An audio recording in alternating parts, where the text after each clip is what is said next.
easier and services more convenient. We can study online, shop from home, work remotely, and connect with anyone around. The world and second life has become faster and more efficient, Mr. President.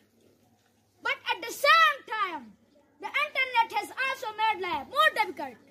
It has created destruction and even addiction, affect our mental health, reduce real-world interaction, and often lead to comparison. And stress privacy is another major issue.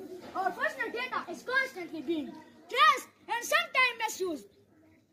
Respected President, misinformation is also a growing problem. New facts spread easily, causing confusion and fear. And while some jobs have been created online, others have been lost due to automation and digital system. Dear friends, so has the internet made life better or worse?